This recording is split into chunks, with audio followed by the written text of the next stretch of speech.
तो बच्चों आज हम बात करने वाले हैं नया chapter magnetic effect of electric current. याद करो हम लोगों ने स्टार्टिंग में जब इलेक्ट्रोमैग्नेटिज्म का बाइफरकेशन किया था तो हम लोगों ने इलेक्ट्रोमैग्नेटिज्म को 3 पार्ट्स में बाइफरकेट किया था। When charge is at rest, when charge is moving with uniform speed, charge at rest पे हमने बात करी थी इलेक्ट्रिक फील्ड के बारे में, इलेक्ट्रिक फोर्स के बारे में, सब चीज़ें हम लोग वहाँ पर एनालाइज कर पाए, टॉर्क वगैरह सब चीज़ें। सेम फिर हम लोगों ने देखा था charge moving with uniform speed. Uniform speed में हम लोगों ने बात की थी करंट इलेक्ट्रिसिटी के बारे में, I = dq/dt। dq/dt के बाद हम लोगों ने बात करी अब जो चार्ज है ना, जो चार्ज मूविंग है, तो moving charge basically current produce कराता है और यही मूविंग चार्ज बेसिकली अपने चारों तरफ एक नया फील्ड जनरेट कराता है जिसको बोला गया मैग्नेटिक फील्ड। बहुत सारे एक्सपेरिमेंटल ऑब्जर्वेशन हुए थे, जैसे ऑर्स्टेड एक्सपेरिमेंट आप लोगों ने पढ़ा होगा। ऑर्स्टेड एक्सपेरिमेंट में क्या किया था कि ऑर्स्टेड साइंटिस्ट होते लैब में खड़े थे, अपना सिंपली वो एक सर्किट था, ऐसे मान के चलो कि रियलिटी में ये कोई भी एक सर्किट था और इस सर्किट में हमारी एक बैटरी लगी हुई थी और यहाँ पर स्विच था और यहाँ पर हमें नीडल रखी हुई थी, एक मैग्नेटिक नीडल। मैग्नेटिक नीडल देखिए आप लोगों ने अपना जीपीएस ओपन करोगे तो एक ऐसे रेड कलर की नीडल दिखाई देगी आपको। जो ये रेड वाला पार्ट है that is your north pole and ये वाला part is your south pole. तो रियलिटी में क्या हुआ, इनिशियली कुछ भी ऑब्जर्वेशन नहीं था, गलती से ये स्विच दब गया। ये स्विच दबा तो क्या हुआ, इसमें करंट फ्लो किया ना, ये मैग्नेट नाचने लगी। अब मैग्नेट नाचने लगी तो इनिशियली वो डर भी गई और तेरे लिए हुआ क्या। बट एक बात बताओ, कोई भी मैग्नेट नाचेगी कब? कोई भी मैग्नेट, मान लो ये एक मैग्नेट है, ये अपने आप तो नहीं नाच सकती ना कि मैग्नेट रखी हुई और वो नाच रही है अपने आप, बेटा मजा आ रहा है देखो देखो देखो, नहीं होती ना। तो रियलिटी में ये नाचेगी कब? या तो इसके नियर बाय कोई दूसरा सोर्स लेके आओ कि जो इस पे फोर्स लगाए और जिसके कारण ये डिफ्लेक्ट करे। तो कोई ना कोई नियर बाय सराउंडिंग में कुछ ना कुछ मैग्नेटिक फील्ड होना चाहिए जिसके कारण इसमें कोई ना कोई डिफ्लेक्टिंग टोन लगे और ये घूमे। तो रियलिटी में यहाँ देखा गया, यहाँ तो कोई मैग्नेट थी नहीं, अकेली ये मैग्नेट थी। बट जैसे अभी उनको रियलिटी में इनिशियली पता भी नहीं लगा कि नाचेगी, तो जैसे ये स्विच दबा इसने डिफ्लेक्शन दिखाया, फिर धीरे धीरे उन्होंने स्लोली ग्रेजुअली सोचा, फिर उन्होंने इस स्विच को बंद किया, मतलब ब्रेक कर दिया सर्किट ब्रेक। तो करंट जीरो तो ये पैसे की पैसे आ गए, बस उनको खेल मिल गया। फिर उन्होंने क्या किया, टंच टंच टंच टंच, मतलब ऐसा। तो बेसिकली क्या हुआ, उन्होंने यहाँ से छोटा सा एक एक्सपेरिमेंटल ऑब्जर्वेशन था, शायद ये 10th स्टैंडर्ड में आपने पढ़ा भी होगा, कि कोई भी करंट कैरिंग चार्ज या करंट कैरिंग वायर अपने चारों तरफ एक फील्ड जनरेट कराता है जिसको क्या बोला गया, मैग्नेटिक फील्ड। ये ऑर्स्टेड एक्सपेरिमेंट था। बाकी मैं आपको एक्सपेरिमेंटल ऑब्जर्वेशन बताता हूँ, मैं वो वाली चीज़ें डिस्कस करेंगे जिससे हम लोग के न्यूमेरिकल्स होते चले जाए और कॉन्सेप्चुअली हम स्ट्रॉन्ग होते चले जाए। देखो उन्होंने क्या बोला बच्चों कि मान लो किसी भी वायर में, किसी भी करंट कैरिंग वायर में कोई भी करंट फ्लो कर रहा है, कोई भी करंट फ्लो कर रहा है, ठीक, इसके विसिनिटी में यहाँ पर एक चार्ज रखा, बिल्कुल आराम से सुनो। जब ये चार्ज रेस्ट पर रखा हुआ था बच्चों, when this charge is at rest, तो जो कि ये वाली वायर है बेसिकली इट्स अ कंडक्टर, या यू कैन से ऐसे मान लो कि आपके पास एक कंडक्टर है बच्चों यहाँ पर, और इस कंडक्टर के अक्रॉस आपने क्या लगा दिया, पोटेंशियल डिफरेंस लगा दिया तो करंट फ्लो करेगा। सेम वही सिचुएशन, एक कंडक्टर है, उस कंडक्टर में करंट फ्लो कर रहा है और यहाँ पर उसके नियर बाय विसिनिटी में एक चार्ज है।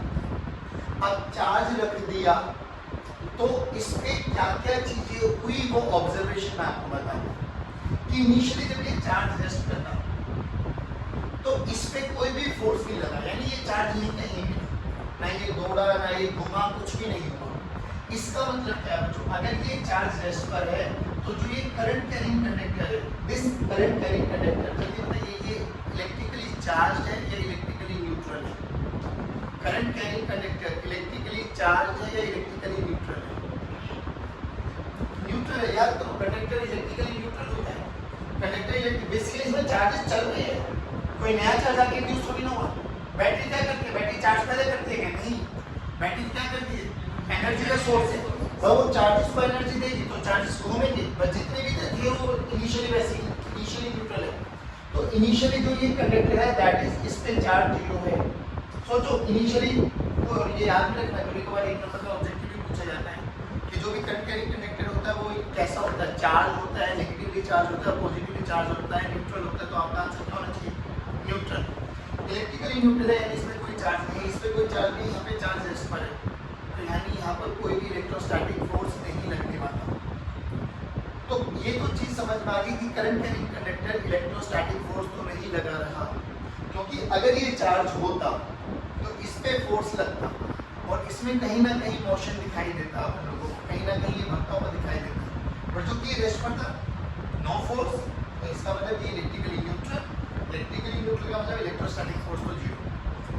फिर क्या किया, इस चार्ज को ना गलती से वेलोसिटी दे दी, वेलोसिटी दे दी, वेलोसिटी दे दी तो कायदा क्या कहता है, इनर्शिया को फॉलो करते हुए इसको सीधा रास्ते में चला जाना चाहिए। भाई मैंने किसी भी पार्टिकल को वेलोसिटी दे दी तो जब तक उस पर फोर्स नहीं लगेगा तो it will move in a straight path, तो कायदे ये कहते हैं ये सीधा चला जाना चाहिए था, बट ये सीधा नहीं गया, ये क्या किया, ये घूम गया। अब जब ये घूमा तो इसका मतलब इसमें कोई ना कोई फोर्स लगा। अब जो ये फोर्स है ना, ये नया फोर्स देखा गया, क्योंकि अभी तक जितनी भी चीजें हमने पढ़ी है उसमें कोई भी ऐसा नहीं देखा कि चार्ज मूव कर रहा है और उसके कारण वो डिफ्लेक्शन हो गया, घूम गया।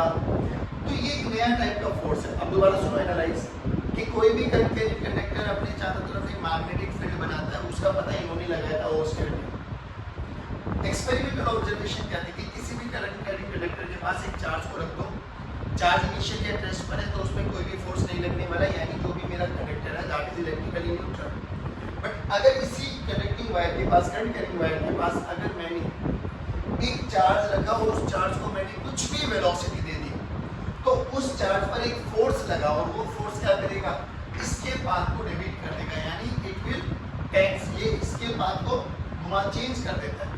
यानी ये वाला जो फोर्स है ना, जो नया फोर्स लगा, पहली बात तो ये मोशन वाले चार्जेस पे लग रहा है।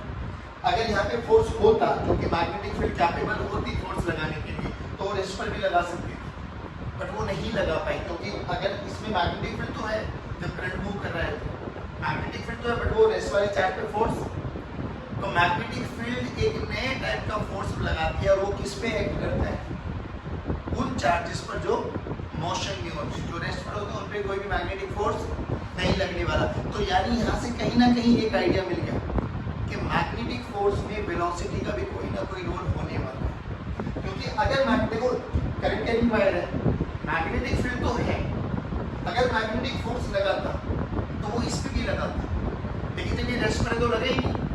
मैग्नेटिक फोर्स कब रोल में है, जब मोशन में है, यानी ये जो नया फील्ड है ये किस पे फोर्स लगाता है, जो चार्जेस मोशन में होते हैं, और रेस्ट वाले पे नहीं लगाता। यानी इस वाले फोर्स में मैग्नेटिक फील्ड वाले फोर्स में कहीं ना कहीं वेलोसिटी का भी रोल आने वाला है। पहली बात तो ये चीज़ समझ में आए।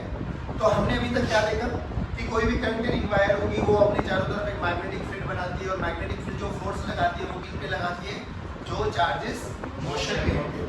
अब इस पूरे चैप्टर को पढ़ने का वही तरीका बच्चों, पहले हम कैलकुलेट करना सीखेंगे किसी भी पॉइंट पर, किसी भी करंट कैरिंग कंडक्टर के कारण कहीं पर भी फील्ड कैसे निकालेंगे, मैग्नेटिक फील्ड।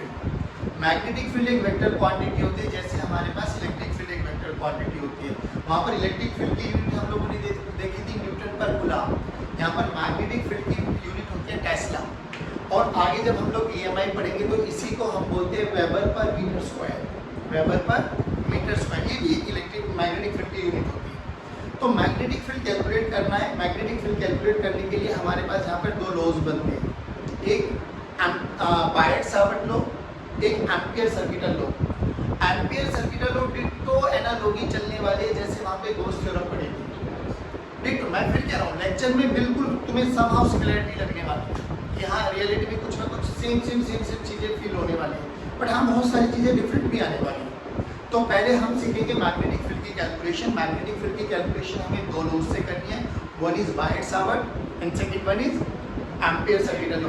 बायट-सावर्त जो एनालॉजी रहेगा वो हमारे कूलम्ब्स लॉ के भी जैसा रहने वाला है, और जो एम्पियर सर्किटल लॉ रहेगा वो एनालॉजी रहेगा हमारे गॉस लॉ के बिल्कुल डिट्टो सेम रहेगा, कुछ कन्वर्जन करने वाले हैं। जैसे हम लोग मैग्नेटिक फील्ड कैलकुलेट करना सीख लेंगे, फिर हम देखेंगे कि मैग्नेटिक फील्ड में कोई भी चार्ज मूविंग अगर हम रख दें तो it will experience a force, तो फिर हम फोर्स की कैलकुलेशन करेंगे। फोर्स की कैलकुलेशन के बाद हम लोग देखेंगे टॉर्क की कैलकुलेशन, और फिर हम इनकी प्रिंसिपल देखेंगे कि भैया फोर्स के कारण हम कौन कौन सी एप्लीकेशन पढ़ने वाले हैं, टॉर्क लगने के कारण हम कौन कौन सी एप्लीकेशन पढ़ने वाले हैं। फिर लास्ट में हमारा टॉपिक आता है गैल्वेनोमीटर, और गैल्वेनोमीटर के बाद हम देखेंगे गैल्वेनोमीटर की कन्वर्जन। गैल्वेनोमीटर वही वाला गैल्वेनोमीटर है जो अभी तक हम लोगों ने करंट इलेक्ट्रिसिटी वाले चैप्टर में देखा था, कि अगर हम एक गैल्वेनोमीटर को सर्किट में लगाते हैं तो हमें नल पॉइंट देखना होता था। नल पॉइंट का मतलब क्या है कि हमें वो वाला पॉइंट देखना होता था कि जहाँ गैल्वेनोमीटर में करंट जीरो फ्लो करे। यानी रियलिटी में अगर मैं बात बताऊं तो गैल्वेनोमीटर एक ऐसी डिवाइस है जो किसी भी सर्किट में करंट के होने ना होने का पता लगाता है। तो ये हमारे पूरे चैप्टर का बाइफरकेशन था, ठीक है। तो आज हम बात करने वाले इसकी पहली लॉ, जिसको हम बोलते हैं बायट-सावर्ट लॉ। और बायट-सावर्ट लॉ ने क्या बोला, मैं फिर कह रहा हूँ ये लॉ है, तो इसका बेसिकली पूरा एक्सपेरिमेंटल ऑब्जर्वेशन बताऊंगा कि रियलिटी में ऐसे लगाते हैं, फॉर्मूला डिराइव होगा, उस फॉर्मूले के बेस पर हमें एप्लीकेशन करनी है। तो रियलिटी में मान के चला कि ये हमारे पास कोई भी करंट कैरिंग वायर है, ठीक है बच्चों, करंट कैरिंग वायर है, इसकी कोई भी लेंथ मान लेते हैं, जैसे एल बी का लेंथ होती है करंट कैरिंग वायर, ठीक है। अब जब इसमें करंट कैरिंग वायर मानी गई, हमसे बोला गया इस पॉइंट पर कैलकुलेट मैग्नेटिक फील्ड। ये करंट कैरिंग वायर है और हमें इस पॉइंट पर मैग्नेटिक फील्ड कैलकुलेट करना। मैं फिर कह रहा हूँ, जो फॉर्मूले में यूज होने वाले पैरामीटर्स हैं उन पैरामीटर्स को ध्यान से देखना, क्योंकि बहुत सारी चीजें नहीं लगने वाली आपको। तो सबसे पहले क्या करोगे, जो ये एक वायर है, इनफाइनाइट वायर मान, इसके कारण बहुत छोटे छोटे एलिमेंट मान, एक स्मॉल एलिमेंट, ऐसे बहुत छोटे छोटे एलिमेंट मान।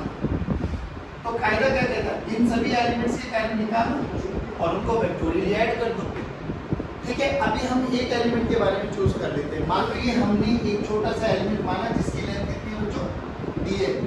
अब ये बताओ, ये डीएल बहुत छोटा बहुत बड़ा, बहुत छोटा, पहली बात इसको बोलते हैं स्मॉल एलिमेंट। अब ये जो डीएल है इसकी डायरेक्शन किधर होती है, दैट इज वेरी इंपॉर्टेंट। तो डीएल की डायरेक्शन हमेशा डायरेक्शन ऑफ करंट लेके चलेगी, जिस डायरेक्शन में करंट है उसी डायरेक्शन में डीएल वेक्टर की डायरेक्शन। अगर मेरे पास कंडक्टर स्ट्रेट वायर आ गया, मान लो मेरे पास कंडक्टर ऐसा है, सीधा वायर एकदम स्ट्रेट कंडक्टर, और करंट सीधा ऊपर जा रहा है, मान लो मैंने एक डीएल वेक्टर लिए मान लिया, एक छोटा सा एलिमेंट चूज कर लिया, तो बताओ इसमें डीएल वेक्टर की डायरेक्शन किधर रहेगी, ऊपर की डायरेक्शन, ठीक है।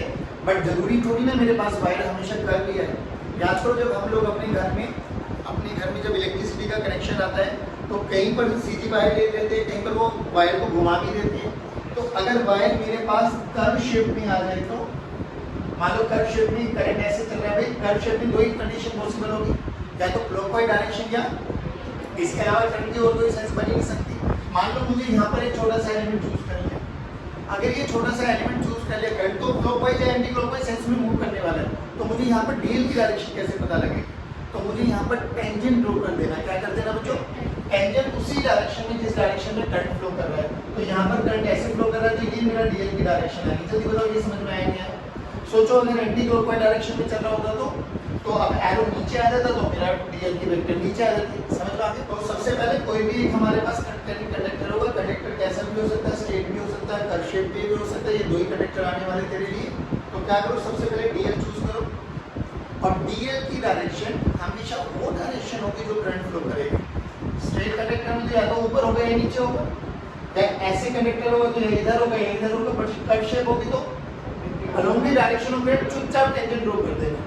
टेंजेंट ड्रॉ कर दे तो करंट की डायरेक्शन डीएल वेक्टर की डायरेक्शन पता लगे। तो सबसे पहला काम तो ये। दूसरी बात, जिस पॉइंट पर आपको मैग्नेटिक फील्ड कैलकुलेट करना है, इस डीएल वेक्टर के सेंटर से एक पोजीशन वेक्टर ड्रॉ कर दो। पोजीशन वेक्टर का हेड हमेशा उस पॉइंट को रिप्रेजेंट करना चाहिए जहां पर आपको मैग्नेटिक फील्ड कैलकुलेट करना है। दोबारा बोलो कि डीएल वेक्टर के सेंटर से, अब डीएल वेक्टर खुद इतना छोटा है तो क्या उसका सेंटर, क्या उसका सेंटर नहीं।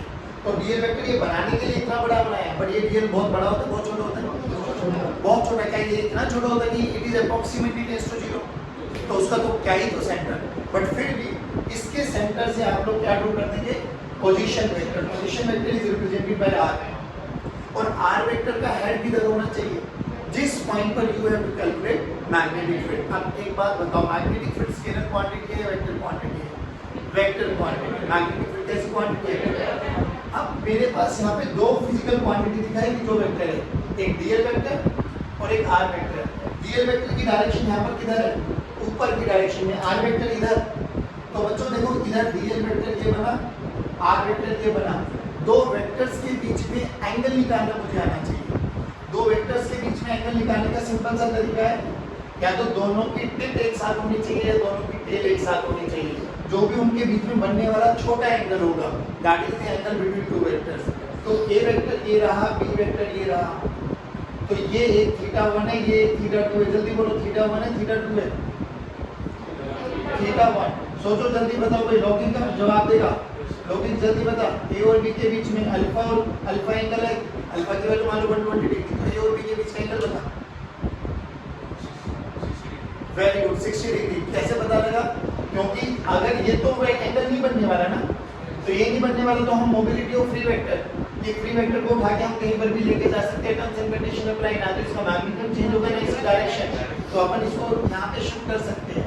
तो अब ये एंगल बनने वाला है, ये 60 डिग्री। ये चीज समझ में आती है? आप देखो, सारे पैरामीटर्स हो गए, तो ये हमारे पास थीटा चूज कर लिया गया। Theta is what? Angle between DL vector and, बस ये चीज याद होनी है। थीटा इज द एंगल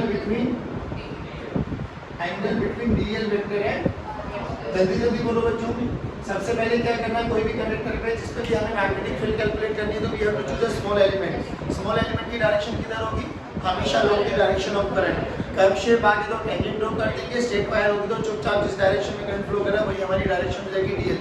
फिर जिस पॉइंट पे we have to calculate magnetic field, तो क्या करना है, पोजीशन वेक्टर ड्रॉ करना है। पोजीशन वेक्टर का हेड हमेशा उस पॉइंट की तरफ होना चाहिए जिस पे मैग्नेटिक फील्ड कैलकुलेट करना चाहते हो। डीएल और आर के बीच का एंगल भी पता लग जाएगा, थीटा। आप सिंपल सी बात सुनो, ये छोटा सा एलिमेंट है बच्चों, इस छोटे से एलिमेंट के कारण जो यहाँ पे मैग्नेटिक फील्ड है वो बहुत छोटी सी मैग्नेटिक फील्ड है, लेट्स से डीवी। तो इस डीवी का मैग्नीट्यूड कैलकुलेट कर दो, डायरेक्शन निकालना हमें पता लग जाएगा। तो बोला गया कि डीवी का magnitude is directly proportional to current element. अब ये करंट एलिमेंट क्या होगा? जो ये छोटा सा एलिमेंट चूज किया ना बच्चों, डीएल, इसमें कितना करंट फ्लो कर रहा है, तो आईडीएल, आईडीएल को बोला गया करंट एलिमेंट। बात समझ में आई? कि किसी भी मैग्नेटिक फील्ड जो भी जिस भी पॉइंट पर आप निकालना चाहते हो वो डायरेक्टली प्रोपोर्शनल है आईडीएल की। आईडीएल बोले तो करंट एलिमेंट। अब जो कि वेक्टर क्वांटिटी है, तो जो ये एंगल है, ये साइन थीटा का प्रोडक्ट आएगा या कोस थीटा का प्रोडक्ट आएगा? साइन थीटा वेक्टर क्वांटिटी है बेटा, प्रोडक्ट आएगा तो एक कोस भी आएगा। तो DV is directly proportional to sine theta. और साइन थीटा की खासियत क्या होती है? जैसे जैसे थीटा बढ़ाते चले जाते हो साइन थीटा की वैल्यू बढ़ती चली जाती है। सोच लो, साइन 0 0 होता है, साइन 90 1 होता है, तो जैसे जैसे थीटा इंक्रीजिंग साइन थीटा की वैल्यू बढ़ती चली जाती है। फिर dv is directly proportional to 1/r²। ये इनवर्स स्क्वायर लो है। अब याद करो, आप लोगों ने 3 फील्ड फोर्सेस पढ़ लिए, ग्रेविटेशनल, इलेक्ट्रो और ये नया पढ़ रहे हो, बट तीनों के तीनों फोर्स की सिमिलरिटी देखो, तीनों के तीनों फील्ड फोर्स इनवर्स स्क्वायर लो को फॉलो करते हैं। आप ये देखो Gm1m2/r², Kq1q2/r², और यहाँ पर जो भी फॉर्मूला आएगा उसमें भी 1/r² आ रहा है, यानी ये भी इनवर्स स्क्वायर लॉ को फॉलो करता है। इनवर्स स्क्वायर लॉ क्या कहता है? जैसे जैसे डिस्टेंस बढ़ाते चले जाओगे फील्ड का इफेक्ट कम होता चला जाएगा, यानी फोर्स कम लगता चला जाएगा। बात समझ में आ रही? चले, तो अब इन सबको मर्ज करो, ज्वाइन करो।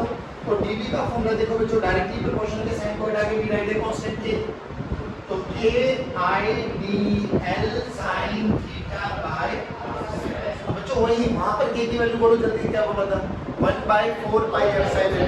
यहाँ पे k की वैल्यू आ जाएगी बच्चों μ0/4 पाई, μ0/4 पाई।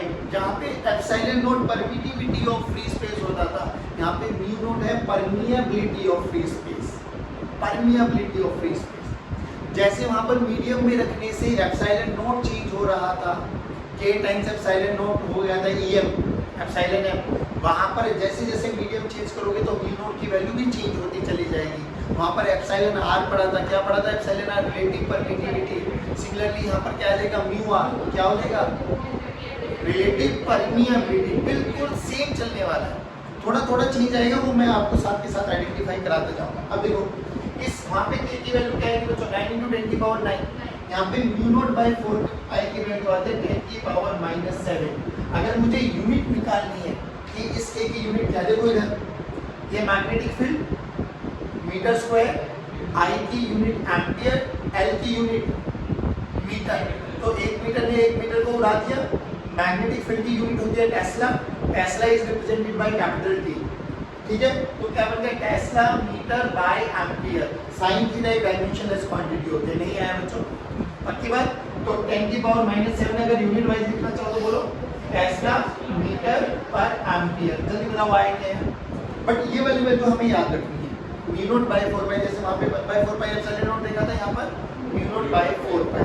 तो फॉर्मूला देखो क्या बना मेरे पास मैग्नीट्यूड का, dv। मैग्नीट्यूड निकालना है बच्चों अभी हम लोगों को। dv this is equals to mu naught by 4 pi I dl sin theta by r square.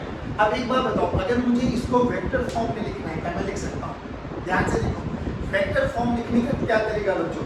हमें याद है भैया a क्रॉस b, जल्दी जल्दी बोलो a क्रॉस b का formula mod of a b sin theta into n cap, याद है ना?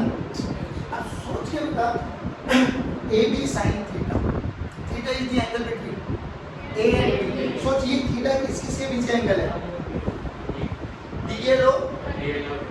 dl और पोजीशन वेक्टर। अरे गधेड़ो ये देख लो, dl और सोच यहाँ पे dl तो है, ऊपर क्या नहीं है? r। तो क्या मैं r से मल्टीप्लाई r से डिवाइड कर दूं? सोच r से मल्टीप्लाई r से डिवाइड कर दूंगा तो क्या बन जाएगा? a b sin थीटा पूरा बन गया। तो मैंने क्या करूं, इसको r से मल्टीप्लाई r से डिवाइड कर दूं। ध्यान से देख, dl r sin थीटा तो क्या बन जाएगा? dl vector cross r vector, नहीं आया तो देखो dv वेक्टर देखो क्या बन गया बच्चों? Mu naught by 4 pi I dl cross r by mod of r vector का क्यूब। ये कंप्लीट फॉर्मूला है। अब ये कंप्लीट फॉर्मूला देखो हमें मैग्नीट्यूड तो देगा, डायरेक्शन भी दे देगा, लेकिन डायरेक्शन के लिए क्या यूज करना है आपको? आपको राइट हैंड रूल याद होना चाहिए। अब याद है a क्रॉस b, याद है? नहीं याद है तो मैं बताता हूँ आपको। एक बार सब बच्चे अपना अपना सीधा हाथ निकालो, कोई लेफ्टी दिए तो उसका राइट हमारा राइट है। इधर देखो a क्रॉस b क्या कहते हैं? This is initial vector, this is final vector. अपने सीधे हाथ को a वेक्टर पे रखो, ऐसे देखो, ऐसे भी रखा जा सकता है, ऐसे भी रखा जा सकता है, ऐसे भी रखा जा सकता है, ऐसे भी रखा जा सकता है। टोटली डिपेंड करेगा कि आपका b वेक्टर किधर है। चुपचाप a पे रखो और अपनी उंगलियों को b की तरफ लेके जाओ।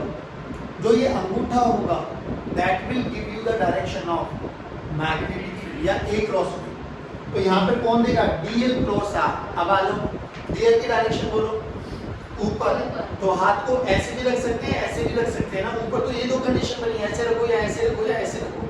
लेकिन हमें क्या ध्यान रखना है कि हमें कहाँ तक पहुँचना है, कहाँ तक पहुँचना है? हाँ, तो ऐसे रखने का फायदा है भाई, हाथों को नॉर्मली ऐसे घुमाना है। कोई ज्यादा एक्सपर्ट मत बन जाना करे, मैं तो ऐसे भी घुमा सकता हूँ सर हाथ को, जो नॉर्मल तरीका उसी से घुमाना है। तो dl किधर है? ऊपर, r वेक्टर इधर, अंगूठा बोलो इनवर्ड। अब अंगूठा इनवर्ड है तो इनवर्ड को यहाँ पर हम रिप्रेजेंट करते हैं क्रॉस से। क्रॉस का मतलब इनसाइड द प्लेन और डॉट का मतलब आउटसाइड द प्लेन। बात समझ में आ गई?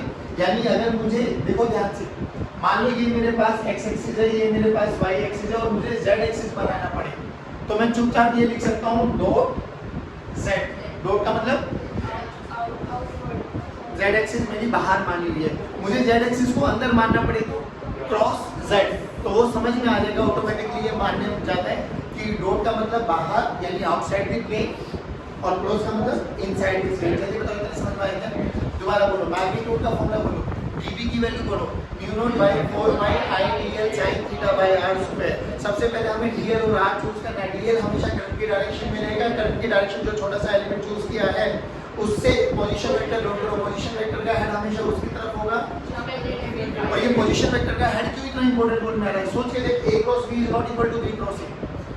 हाँ, अगर डॉट प्रोडक्ट होता तो मैं a डॉट b लिखूं या b डॉट a लिखूं, मेरे इससे कोई फर्क पड़ने वाला। तो डायरेक्शन अगर मैंने इस एरो की इधर ना लगा के इधर ले लिया तो सारा साइज बिगड़ जाएगा इसका। बात समझ पा रहे हैं? तो ये सब चीजें याद रखना है। और अगर आपको कंप्लीट वेक्टर फॉर्म लिखना है तो कंप्लीट वेक्टर फॉर्म क्या लिखा जाएगा? dv vector is equal to mu naught by 4 pi i dl vector cross r vector by r vector के मोड का क्यूब। नहीं आया? और अगर डायरेक्शन कैलकुलेट करनी तो डायरेक्शन के लिए आपको सिंपली क्या यूज करना है? a cross b। अपने सीधे हाथ के उंगलियों को रखो dl की डायरेक्शन में, उंगलियों को घुमाओ, जिस पॉइंट पर you have to calculate magnetic field, हम will give you the direction of magnetic field. Cross represent करेगा invert the plane, inside the plane, dot represent करेगा आउटसाइड द प्लेन। यहां तक बताओ, समझ में आया? ये आप अपना वही i, वही पॉइंट p, वही एक छोटा सा एलिमेंट चूज किया dl। जल्दी बोलो dl की डायरेक्शन। हेलो, ऊपर बोलो ना, ऊपर। Very good. पोजीशन वेक्टर, अब सोच ये थीटा एंगल है। अगर ये पॉइंट चूज कर लिया मैंने A और ये पॉइंट चूज कर लिया मैंने C, ठीक? तो बताओ dl तो अभी भी ऊपर है, इस A पॉइंट के लिए r वेक्टर बताओ। A पॉइंट के लिए r वेक्टर, तो भैया यहां से इसी पॉइंट को जोड़ दो। Now what is the angle between dl and r vector? ऐसे क्या देख लो, ठीक है, थीटा की वैल्यू 0। अभी भी करंट ऊपर ही है, पॉइंट मैंने यहाँ पे माना। अब बताओ what is the angle between dl and r vector? 180। Formula बोलो मैग्नेटिक फील्ड का, mu naught by 4 pi i dl sin theta by r square. sin 0 0, sin 180 0 0, sin 0 भी 0 होता है, sin 180 भी 0 होता है भाई। यानी अगर कोई भी पॉइंट करंट कैरिंग एलिमेंट के सामने आ जाए, करंट कैरिंग एलिमेंट के सामने, मान लो ये मेरा करंट कैरिंग एलिमेंट है ये वाला, और इस डायरेक्शन में है करंट, ठीक? डीएल मैंने ऐसे चूज कर लिया, राइट? तो अगर ये वाला पॉइंट आ जाए ए और ये वाला पॉइंट आ जाए बी, तो चुपचाप हम क्या बोलेंगे? दोनों पे मैग्नेटिक फील्ड 0, क्योंकि एक पे एंगल बनने वाला है 0 डिग्री और एक पे एंगल बनने वाला है। बट आया नहीं तुम्हें समझ में?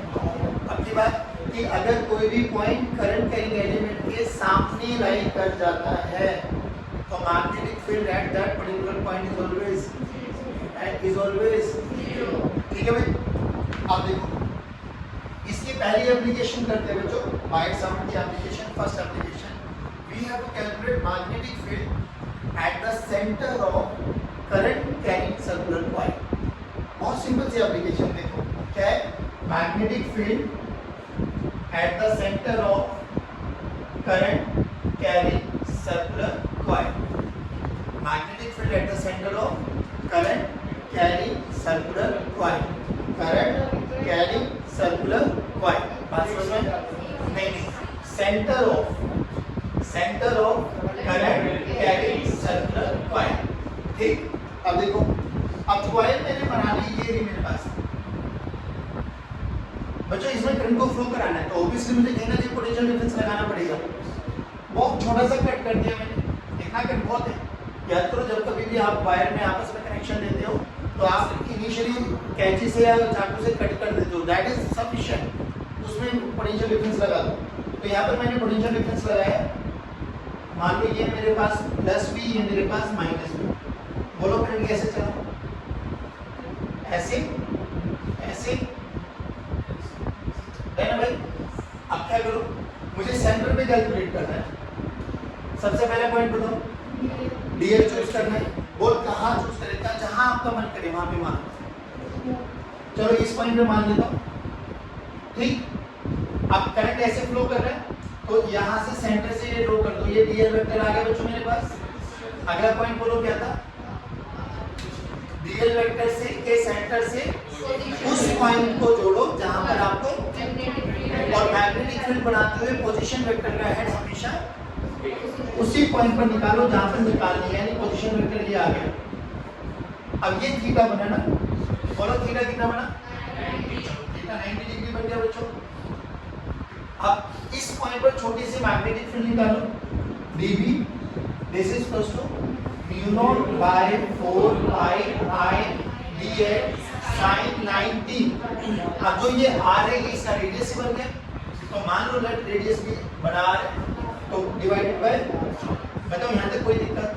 ध्यान से देखो sin 90 बन आ गया, mu naught by 4 pi constant आ गया, I कांस्टेंट है, r कांस्टेंट है, तो क्यों ना dB, बाकी सारी चीजों को बाहर लेके आ जाओ। आप क्या कर दो बच्चों, इंटीग्रेशन ऑफ, अब सोच इंटीग्रेशन जब करोगे तो इसे पूरे क्लोज पाथ का इंटीग्रेशन करोगे, डीएल का क्लोज इंटीग्रेशन, मतलब पूरी लेंथ, और लेंथ ऑफ द सर्कल क्या होती है 2 पाई r सर्कमफेरेंस, परफेक्ट। तो मैग्नेटिक फील्ड क्या होगी बच्चों, B at centre mu naught I by 4 pi r square into 2 pi r, सही। ध्यान से देख, पाई ने पाई को उड़ा दिया, r ने r को उड़ा दिया, 2 ने 2 को उड़ा दिया, तो मैग्नेटिक फील्ड बताओ सेंटर पे क्या आ गया, mu naught I by 2r, mu naught I by 2r। Direction की बात करो, चलो डायरेक्शन के लिए क्या करना बच्चों, अपना L cross r, dl cross r, तो देखो लेंथ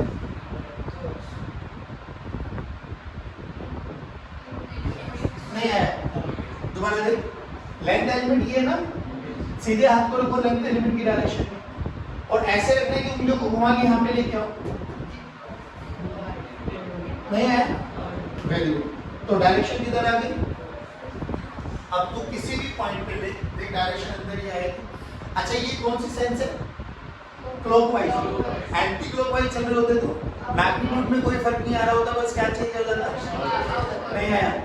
ये चीज तू रिजल्ट याद रखी कि अगर मेरी करंट कैरिंग कॉइल में मैग्नेटिक करंट ऐसे फ्लो कर रहा है, यानी क्लॉकवाइज सेंस, तो सेंटर पर हमेशा मैग्नेटिक फील्ड कहां बनेगी, और इन एंटी क्लॉकवाइज सेंस, जल्दी बोलो, वेरी गुड, और रिजल्ट बोलो, mu naught I by 2r, mu naught I by 2r, mu naught I by 2r, mu naught आपके पास परमेबिलिटी हो गया, और म्यू नॉट की वैल्यू बोलो 4 पाई इनटू 10 की पावर -7, भाई म्यू नॉट बाय 4 पाई की वैल्यू 10 की पावर -7 है बच्चों। अगर मुझे कहीं पर म्यू नॉट की वैल्यू रखनी पड़ जाए तो 4 पाई इनटू 10 की पावर -7, I गिवन होगा, R गिवन होगा, 2 आपके पास कांस्टेंट है, मतलब निकाल सकते नहीं निकाल सकते, कोनो दिक्कत, पक्की बात समझ में आई बच्चों। चलिए आज की ट्यूशन को यहीं समाप्त करते हैं, जय हिंद जय भारत।